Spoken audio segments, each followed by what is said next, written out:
Barbara F. Walter is a professor of international affairs at the University of California, San Diego.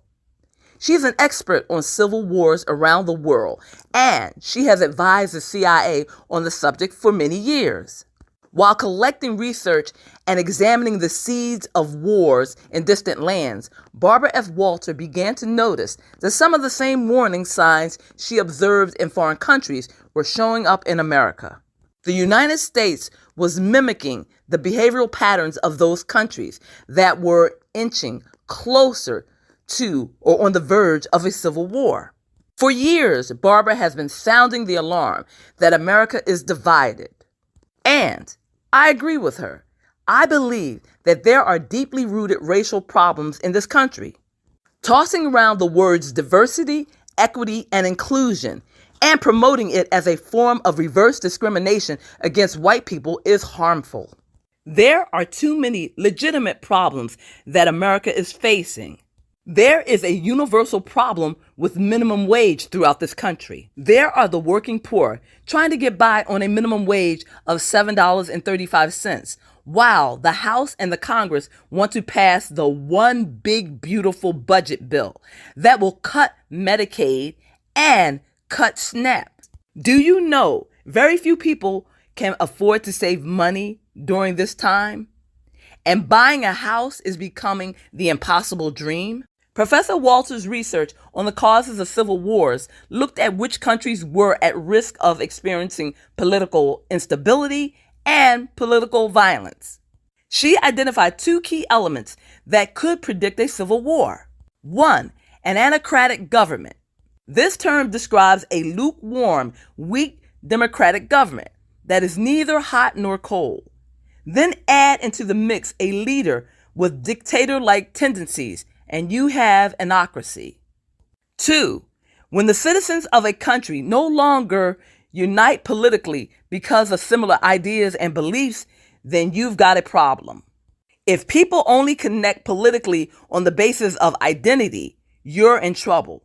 If they only come together because of race, ethnicity, or religion, then our democracy is going down the drain. Barbara F. Walter has seen these two warning signs, autocracy and cultural identity, rapidly growing in America. She observed that Donald Trump embraced identity racial politics explicitly and with gusto. To quote Barbara, no Republican president in the past 50 years had ever pursued such an openly racist platform or championed white evangelical Americans at the expense of everyone else, unquote. In hearing these words, I think of the 59 white South African farmers who supposedly fled Africa because of political persecution. President Donald J. Trump is offering them a fast-track pathway to U.S. citizenship while kicking out 500,000 Cubans, Venezuelans, Haitians, and Ecuadorians who came into this country under President Joe Biden's parole program.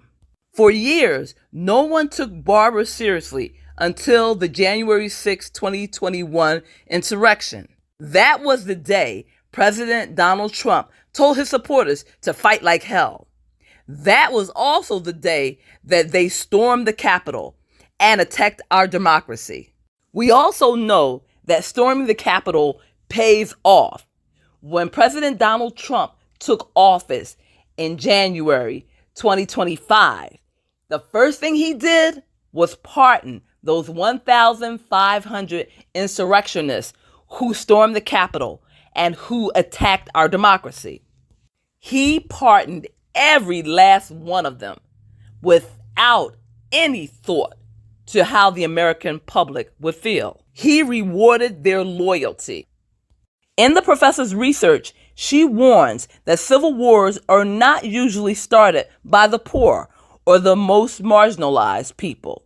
Instead, they are started by groups that were once politically in power but have lost their control. If you apply that reasoning to America, then today, America is no longer a majority white Christian nation. This country has a diverse human population. The cultural shift means that in the future, America will no longer be predominantly white. And what does that mean for America? What does that mean for American politics? Well, according to her, the professor, the possibility of a new civil war is real. If such a thing happens, America could be dealing with militia groups, domestic terrorism, and guerrilla warfare tactics. These militia groups might target churches, schools, hospitals, or they may target individual politicians, judges, and the regular everyday person like you and me. Professor Walter has written a book about this, and it is called How Civil Wars Start and How to Stop Them. It was published in 2022. I am thankful to Michelle Norris, who hosted an interview with Barbara F. Walter on MSNBC. I came across it on TikTok, and I really appreciated their candid discussion on the state of American democracy. I cannot believe the times that I'm living in. My president is accepting a jet plane from Qatar, which is going to replace the U.S. Air Force One. We have plane loads of undocumented immigrants being deported and sent to foreign prisons like El Salvador and Southern Sudan.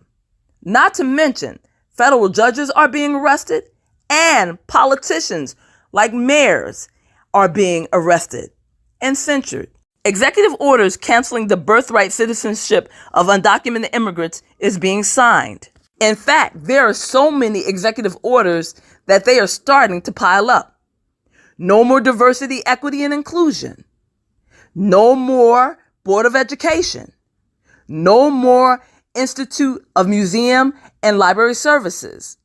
No more U.S. Agency of International Development.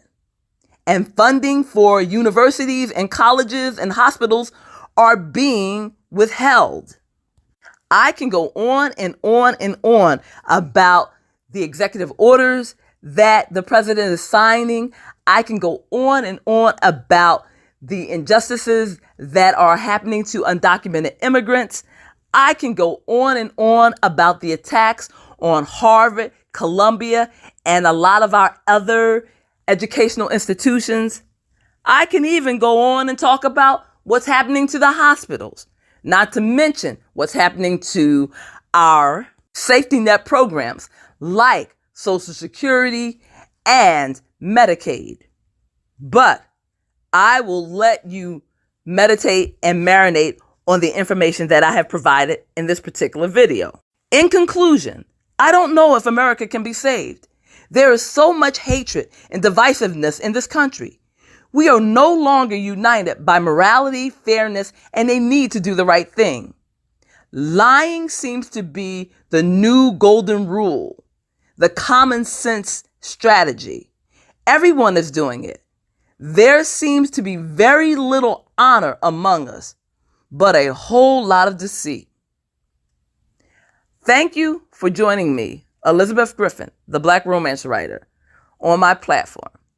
And I understand that this particular video and the others that have come before and those that will follow are political in nature.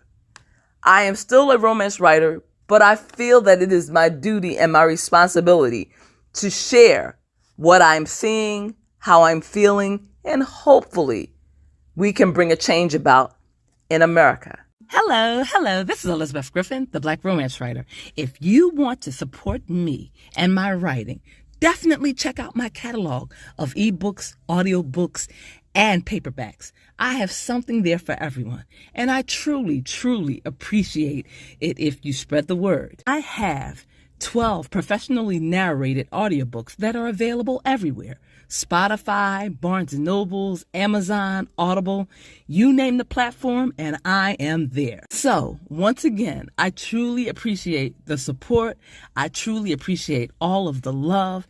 And until next time, I am wishing you, as always, love, peace, joy, and all the happiness in the world.